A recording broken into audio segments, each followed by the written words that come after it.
साथियों नमस्कार, जय भीम, जय संविधान। जैसा कि आप सभी लोग जान रहे हैं कि 5वें फेज तक का चुनाव जो हो चुका है। अब छठवां और 7वां चरण बचा हुआ है। ये भी एक औपचारिकता के तौर पे जो विद्वान हैं, प्रखंड पंडित हैं, वो उसको देख रहे हैं कि जो भी होना था पहले से 5वें चरण के बीच में हो चुका है। सरकार किसकी बनेगी, किसकी नहीं बनेगी, ये 10 मार्च को घोषित हो जाएगा। इसी पर चर्चा के लिए हमारे साथ बनारस से अमित मौर्य जी हैं। ये अचूक संघर्ष के संपादक हैं, संस्थापक भी यही हैं। हमारे साथ हमीरपुर से सुनील कुमार जुड़ गए हैं, ये भी पत्रकार हैं, वरिष्ठ पत्रकार हैं। हमारे साथ मानवेंद्र प्रताप हैं। मानवेंद्र प्रताप लखनऊ यूनिवर्सिटी के स्कॉलर हैं और बेबाकी ऐसे अपनी राय रखते हैं। अभी फिलहाल वो जुड़ेंगे। अमित जी, सबसे पहले आपके पास आएंगे। जिस तरीके से चुनाव पहले चरण से 5वें चरण के बीच में ये रहा, कैसे देख रहे हैं पूरे चरण को आप? देखिए, ये जो चुनाव का 5वां चरण है, मतलब पश्चिम से शुरुआत करते हैं। पश्चिम से शुरुआत हुई थी वोटिंग की। तो जी पश्चिम में तो किसान आंदोलन को लेकर इतना ज्यादा विरोध था इन लोग का। ठीक है। और दूसरी बात, चौधरी अजीत सिंह के जो बेटे हैं, वो साथ में आने से बहुत लाभ मिला है। और चूंकि जनता 5 साल में जनता एकदम जैसे होता ना कि दोनों पार्टों के चक्की के बीच में पीस गई थी। जी तो जनता को भी मौका मिला। भाई जनता तो मजबूर हो जाती है ना, सरकार चुनने के बाद तो भाई 5 साल तो वेट ही करना है, और कोई तो चारा है नहीं। जी और जब उनको अपनी बारी आएगी, अपनी बारी उनकी आई आई है जवाब देने की। रिएक्शन आप देख ही रहे हैं कि भाजपा के प्रत्याशियों को दौड़ा दौड़ा के कपड़े फाड़ दिए जा रहे हैं।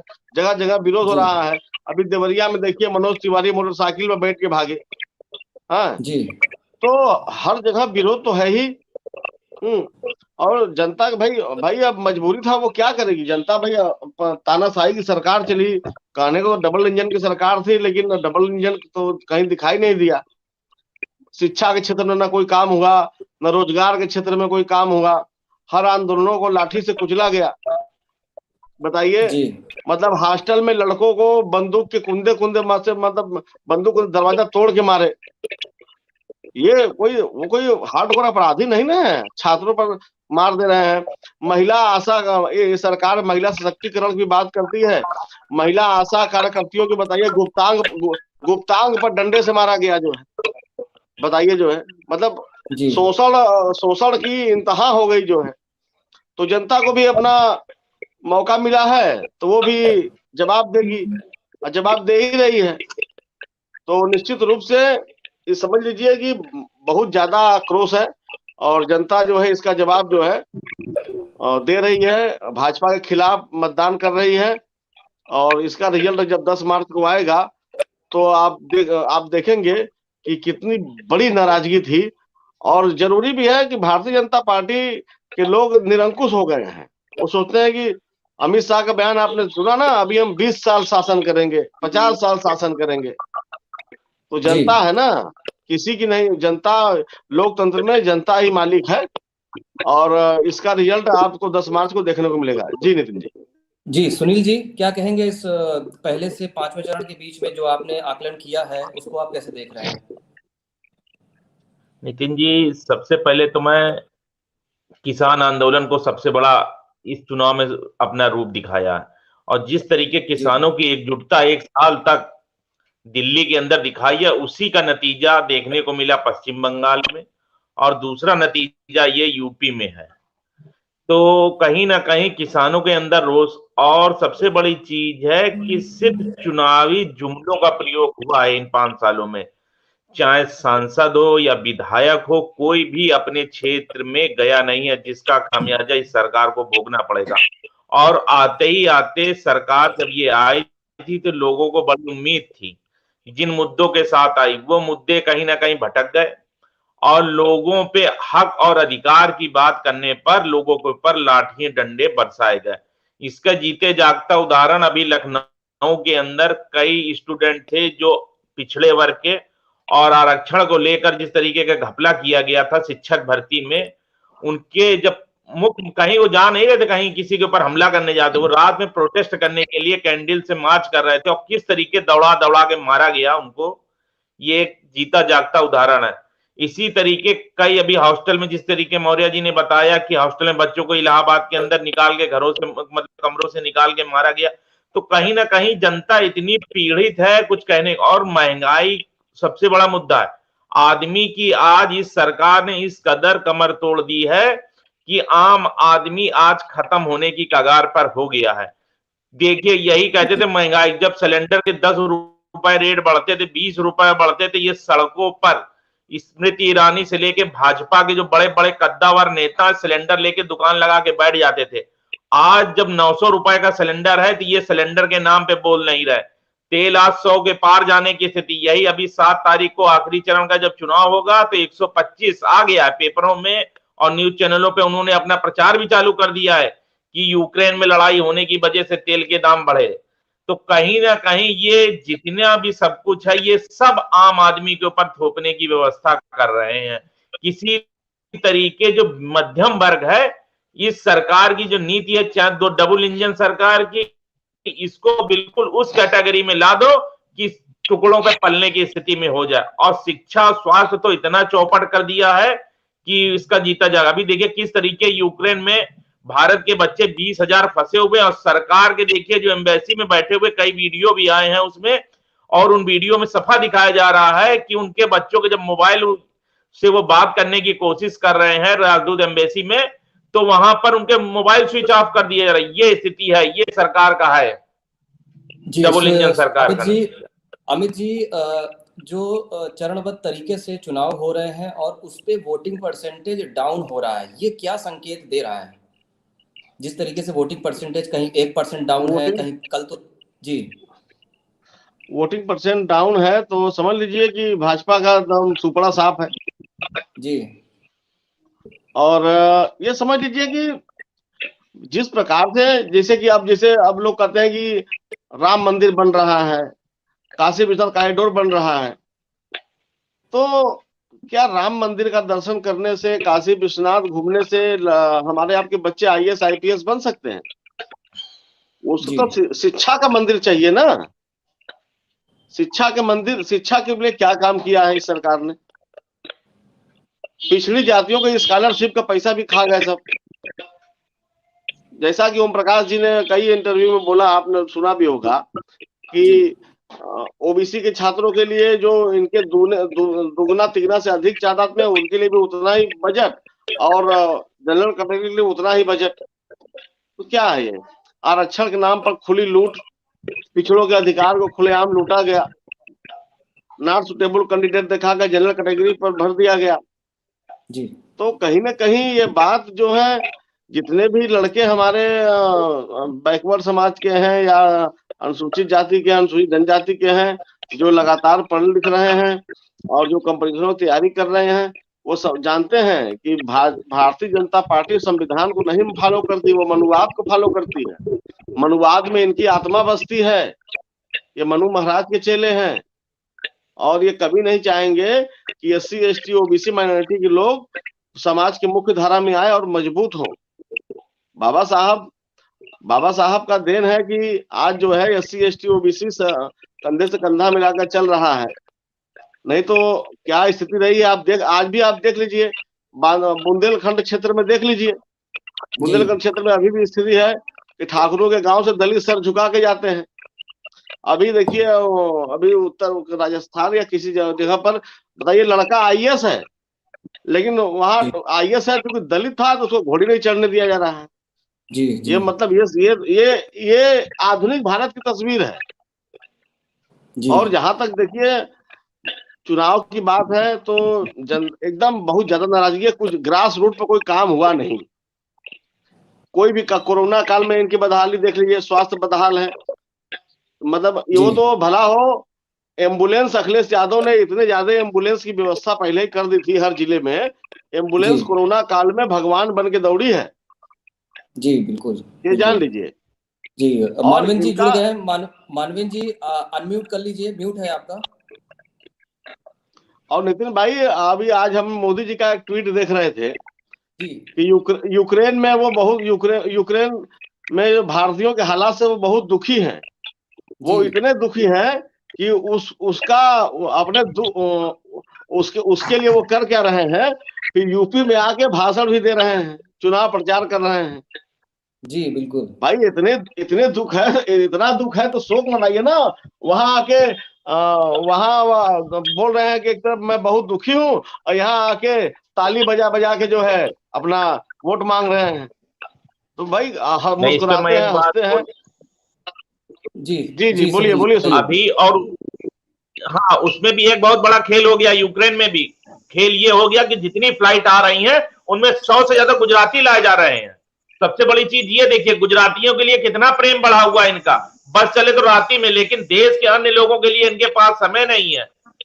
ये कहीं ना कहीं छलावा इनके साथ है, कहीं ना कहीं ये कर रहे हैं देश के साथ। जी जी मानवेंद्र जी आपके पास आएंगे, बहुत देर से जुड़े हैं आप। मानवेंद्र जी, पहले, दूसरे, तीसरे और पांचवें चरण तक चुनाव हो चुका है, क्या लग रहा है कहां पर, कैसे इसको आप देख रहे हैं और आकलन आपका क्या कहता है? नमस्कार। देखिए, अगर हम जो बात करते हैं, जो फर्स्ट सेकेंड में तो हर कोई जान रहा है कि फर्स्ट सेकेंड में एसपी जो है लार्जेस्ट पार्टी के तौर पे आ रही है। लेकिन हम बुंदेलखंड अवध की बात करते हैं तो यहाँ कहीं ना कहीं पे बीजेपी जो है थोड़ी सी ज्यादा हावी दिख रही है। उसकी वजह है कि यहाँ पे जो बीजेपी का कोर वोट बैंक है वो ज्यादा है। और सबसे स्पष्ट बात ये है कि बीजेपी के पास अगर हम देखते हैं, आकलन करते हैं, तो अभी भी उसके पास जो दलित समुदाय है वो भी अच्छी मात्रा में है।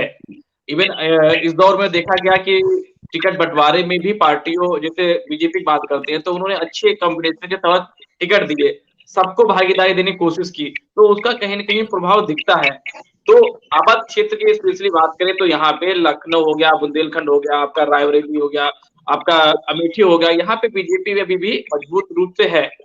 तो कहीं ऐसा नहीं कि सपा नहीं, एकदम सपा संघर्ष कर रही है पीछे आगे पीछे। लेकिन जैसे मैं अपने जिले की बात करूं, 8 सीटें आती हैं लखीमपुर में 8 आती हैं, तो 3 सीट लखीमपुर की बीजेपी की ऐसी है जो कोई भी कैंडिडेट लड़ जाए वो जीत जाता है। तो यहाँ पे मजबूत है। तो कह सकते हैं, अभी तो मुझे नहीं लग रहा कि कोई भी पार्टी फुल मेजोरिटी में आ रही है 5 चरण होने के बाद में। ये 2 चरण डिसाइड करेंगे, खासतौर से पूर्वांचल जो सपा का मजबूत गढ़ माना जाता है, यूपी वेस्ट। तो अभी तो सब पैरेलल चल रहा है कि अभी हम कोई भी नहीं कह सकता कि किसकी आ रही है, लेकिन पूर्वांचल डिसाइड करेगा किसके पक्ष में सरकार बनेगी। यानी छठवां और सातवां चरण ही डिसाइड करेगा कि किसकी सरकार बनेगा। अमित जी, आप बनारस के रहने वाले हैं तो वहाँ की नब्ज अच्छी तरीके से टटोल सकते हैं, क्या रुझान है वहाँ के लोगों का, पूर्वांचल के खास तौर से? देखिए, शहरी क्षेत्र के जितने भी मतदाता है वो तो भाजपा के वोटर हैं ही, लेकिन जो भी विधानसभा ग्रामीण परिवेश से जुड़ी हुई है वहां तो बहुत मुश्किल है, वहां तो गठबंधन ही हावी है जी। तो जैसे हमारे यहाँ 8 सीटें हैं, हाँ, जी। 8 की 8 जो है भाजपा गई थी पिछली बार। इस बार जो है मोदी जी पिछली बार भी 2017 में आके 3 दिन यहाँ लगातार रुके थे और फिर आके 3 दिन लगातार रुक रहे हैं, 3, 4, 5 वो रहेंगे बनारस में। जी। तो भाई अब देखिए, मैं बार बार कई डिबेटों में कह चुका हूं कि काट की हांडी दोबारा नहीं चढ़ती है। कितना झूठ बोलेंगे भैया। 2017 का संकल्प पत्र देख लीजिए इनसे, क्या संकल्प पत्र पूरा हुआ है इनमें, बताइए। अपराध, राम मंदिर का संकल्प पत्र उन्होंने दिया था, वो पूरा हो गया है, राम मंदिर बनवा दिया उन्होंने। राम मंदिर उनका पॉलिटिकल इशू नहीं है, वो माननीय न्यायालय का डिसीजन है। न्यायालय के डिसीजन का राजनीतिक लाभ नहीं लिया जा सकता।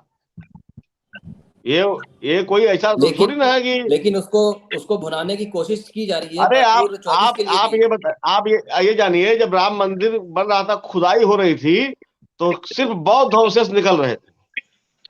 आप पूरे भारत में कहीं भी देखिए, खुदाई होती है तो बौद्ध अवशेष ही क्यों निकलते हैं। तो राम मंदिर पहले समझ लीजिए कि वहां भी वो भी गौतम बुद्ध की स्थली रही है, लेकिन आप जानते ही हैं किस तरह मनुवादी व्यवस्था के तहत भगवान धरती पर बनाए गए हैं। ये तो आप भी जान रहे हैं, हम भी जान रहे हैं। लेकिन चूंकि आस्था और धर्म का विषय है, इस पर हम कोई बात नहीं करना चाहते, क्योंकि इस पर एक बवाल इशू खड़ा हो जाएगा। बहरहाल समझ लीजिए कि मोदी जी 3 दिन फिर रहेंगे और माहौल बनाने का प्रयास करेंगे, लेकिन इस बार माहौल बनेगा नहीं। क्योंकि भाई जी ये आदमी एक बार धोखा खाता है, 2 बार धोखा खाता है, 3 बार धोखा खाता है, लगातार तो धोखा ही मिल रहा है ना। जी, बिल्कुल बिल्कुल बिल्कुल। सुनील तो जी, यही है, बनारस की जनता, बनारस की जनता, लोग कहते हैं, लोग एक कहावत है, मजाक में कहते हैं बनारस ठगों की नगरी है। आप जी बताइए, मोदी जी ठगों को भी ठग लिए जो है, ये ठगा धीराज है। हाँ, तो जी इस बार जनता ठगाएगी नहीं इनसे। जी जी, सुनील जी आइए डिबेट पे। नेटवर्क से सुनील जी क्या नहीं रहा। मानवेंद्र जी, आवाज आ रही है?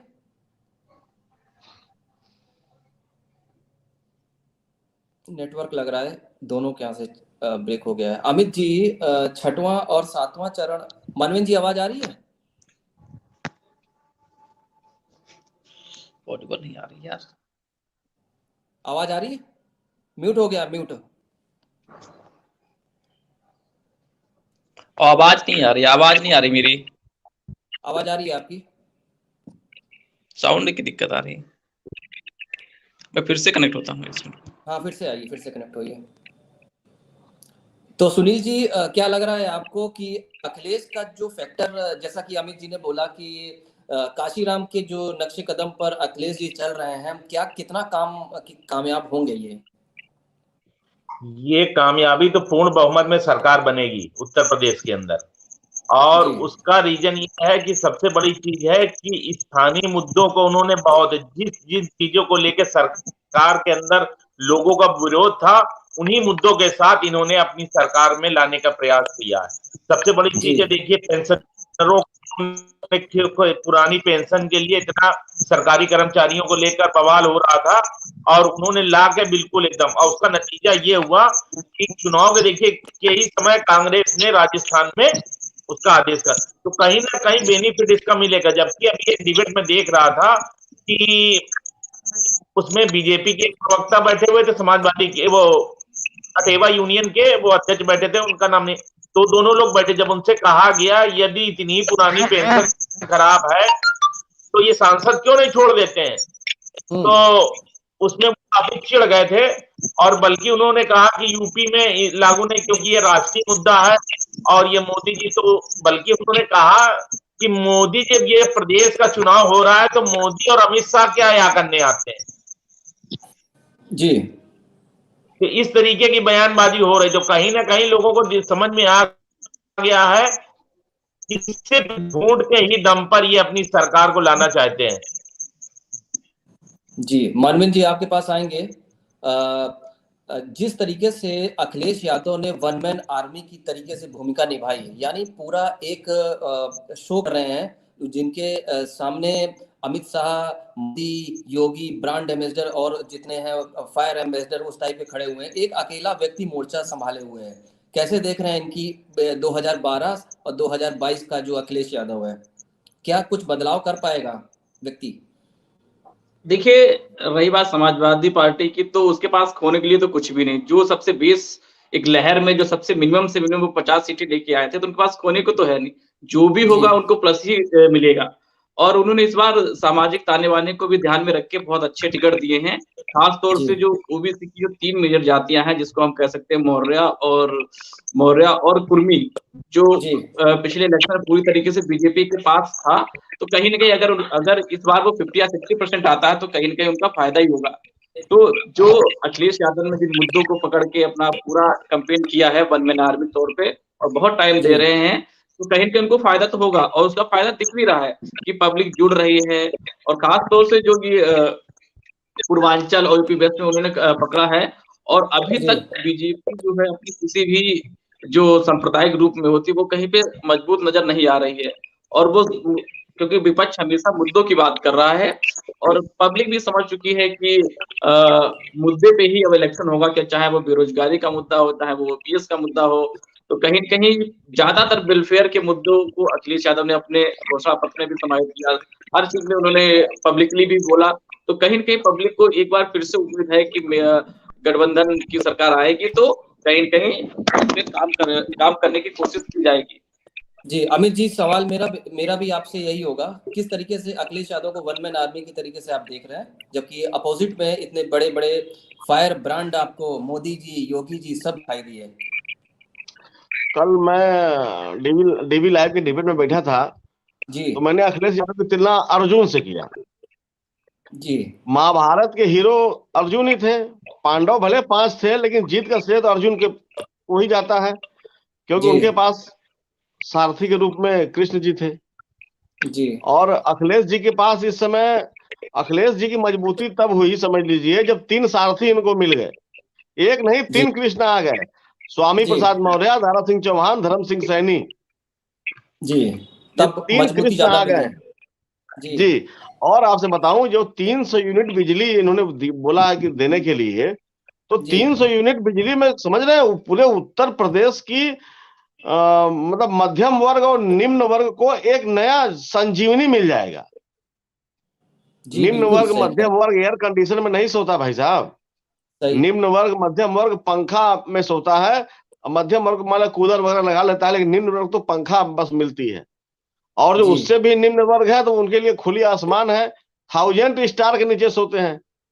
जी लोग जी 5 स्टार सोते हैं, लेकिन गरीब के लिए 1000 स्टार रहता है गर्मी में। जी जी तो अखिलेश यादव का जो एक तो पुरानी पेंशन बहाली है, पुरानी पेंशन बहाली में SC ST OBC इनके साथ है, लेकिन ठाकुर इनको वोट नहीं देंगे। ठाकुर और ब्राह्मण। नहीं, ब्राह्मण तो दे रहे हैं, ब्राह्मण जी 50% दे रहे हैं इनको। जी क्योंकि देखिए ऐसा है ना कि ब्राह्मण के पास एक 6 सेंस गॉड गिफ्टेड मिला है उनको, उनको आभास हो जाता है कि सत्ता मौसम किसकी आनी वैज्ञानिक। है। हाँ, तो मौसम वैज्ञानिक। ब्राह्मण हमेशा सत्ता के साथ रहा है। बिल्कुल। जैसे पहले के जमाने में राजाओं के महामंत्री कौन हुआ करते थे? ब्राह्मण लोग ही। जी तो जी जी ब्राह्मण को पता है कि सत्ता आने वाली है, इसलिए ब्राह्मण तो बहुत आराम से जाएंगे। दूसरी बात यह कि खुशी दुबे का जो रिएक्शन है, जी खुशी दुबे का रिएक्शन जोड़ लीजिए, भारतीय संविधान की खुलेआम धज्जियां उड़ाई जा रही हैं। वो जी नव विवाहिता जो है, 1 महीने पहले ब्याह की आई थी, भाई उस पास कौन IPC की धारा आप लगाए, क्या क्राइम किया उसने? और बड़े जी दुख और खेद का विषय है कि हाई कोर्ट और सुप्रीम कोर्ट जो अखबार की खबरों को स्वतः संज्ञान लेकर फैसला सुनाती है, इस पर उनके आंख कान सब बंद हो गए हैं। जी अखबार तो ऐसा नहीं है कि हाई कोर्ट सुप्रीम कोर्ट के जज अखबार नहीं पढ़ते होंगे, जी बिल्कुल। लेकिन अब अमित वही जी, चल रहा है कि कल वाला वाकया भी आपने देखा होगा कि प्रतापगढ़ कुंडा में एक कल भी वोटिंग हुई और राजा भैया और गुलशन यादव के बीच में काफी सुर्खियां, खबर भी रही कि हमला हुआ। और इसको आप कैसे देख रहे हैं कि कुंडा में कोई कुंडी नहीं लगा सकता, जिस तरीके से अखिलेश यादव ने अपना वक्तव्य दे दिया था, और उसके बाद राजा भैया का था कि माई के लाल में किसी में दम नहीं जो इस तरीके की कोई काम कर दे। कैसे देख रहे हैं आप इस चीज को भी? देखिए, राजा भैया का एक उपनाम है, कुंडा का गुंडा। जी जी एक उपनाम है उनका, कुंडा का गुंडा। तो उनकी गुंडई तो शुरू से, उनका तो राज परिवार से ही गुंडई चली आ रही थी। वो तो जी मायावती का देन था कि इनको जो है दिखाया कि नहीं, देखो तुम्हारी ये हैसियत है। तो राजा भैया, और इसके पहले समाजवादी पार्टी उनके सामने कोई प्रत्याशी नहीं खड़ा करती थी, तो भी जी उनका बेनिफिट मिलता था। लेकिन इस बार राहें इतनी आसान नहीं है। जी और इनके समर्थक, देखिए ऐसा है ना कि जो जमींदारी व्यवस्था के पोषक लोग हैं, ये लोग पहले राजा थे, और इनके नजर में SC ST OBC अभी भी ये इनको गुलाम समझते हैं ना। जी जी ये तो गुलाम समझते हैं, इसलिए गुलामों जैसा व्यवहार करते हैं। हमेशा पहले हाथी से कुचलवा देते थे राजा महाराजा। जी तो वही चीज है, समझ लीजिए। अब हाथी तो है नहीं, तो अपना बागड़ बिल्ले गुंडे पाले हुए हैं, क्योंकि खुद ये सब खुद समझ लीजिए कि हार्डकोर, ये सब अपराधी माइंडेड है ना। तो जी ये उसी का देन है। और इस बार निश्चित रूप से राजा भैया का जो जीत का अंतर होता था, चमत्कार कुछ होने की उम्मीद है। हो सकता है चमत्कार हो भी जाए। जी बिल्कुल बिल्कुल। तो ये सुनील जी, है जी। आखिरी समय, डिबेट का आखिरी समय, क्या कंक्लूजन, क्या आप इस पे टिप्पणी करेंगे कि चुनाव का अब आखिरी दौर भी चल रहा है, 6वां और 7वां है, तो कितनी सीटें आकलन कर रहे हैं आप? हमारे ख्याल से 230 और 40 के बीच में सीटें आ जाएंगी, जो मेरा अपना आकलन है। समाजवादी और प्लस गठबंधन का आप बता रहे हैं गठबंधन जी। अमित जी, जो आपका अपना क्या है वो आपका क्या रुझान है इस पे, छठवें और सातवें के बाद? मैं सिर्फ यही कह सकता हूं कि पूर्ण बहुमत की सरकार बनेगी। अब वो 205 हो सकता है, 210 हो सकता है, 215 हो सकता है, पूर्ण यही मेरा बहुमत की आकलन है। सरकार पूर्ण पूर्ण बहुमत की बहुमत की सरकार सरकार बनेगी। बनने जा रही है, मतलब और अखिलेश का देखिए, जो जी अखिलेश यादव में बहुत परिवर्तन है। उनको देखिए, वो चूंकि मुख्यमंत्री के बेटे रहे हैं, जी ऑस्ट्रेलिया से पढ़े लिखे, उनको कभी जाति धर्म का ज्ञान नहीं था। जी तो जब वो उनका बंगला खाली करके जब गंगा जल से धोया गया, तो उनको लगा कि अरे तो मैं तो शूद्र हूँ, क्योंकि जी ब्राह्मण ब्राह्मण क्षत्रिय वैश्य शूद्र समाज को 4 वर्गों में बांटा गया। ब्राह्मण जी ब्राह्मण जी है, क्षत्रिय क्षत्रिय है, वैश्य वैश्य है। शूद्र में जी तो एससी एसटी ओबीसी सब आते हैं ना। बिल्कुल सही है लेकिन यादव मौर्य पटेल के साथ ये था कि ये अनटचेबिलिटी के शिकार नहीं हुए। जी अब बाकी तो छुआछूत आज भी देख लीजिए, आज भी चले जाइए, हमारे यहाँ एक बगल में गाजीपुर गांव है, मऊ गांव है, आज भी जी ठाकुर राजपूत के सामने कोई दलित बैठ गया उनके खटिया के नीचे। समझ में आता है? ऐसा तो चले, ये इनके जीन में है, ये कभी नहीं बदलेगा। तो अखिलेश यादव को जी लगा, तो फिर वो अंबेडकर को पढ़े, गौतम बुद्ध को पढ़े, पेरियार स्वामी को पढ़े, ज्योतिबा फुले को जाने। तब जी उनको लगा कि नहीं, वास्तव में धरातल पर क्या है। तो तो इस यही बार है। और मिला बदलाव, जनता बदलाव करना चाहती है, जिसके बाद पहले से पांचवें चरण के बीच में सभी ने आकलन ये लगाया कि सरकार आ रही है, पूर्ण बहुमत से आ रही है। छठवां और सातवां चरण जो कि 3 और 7 तारीख को है, उसके बाद 10 मार्च को रिजल्ट आना है। बहुत बहुत शुक्रिया आप सभी लोगों का, बहुत बहुत धन्यवाद।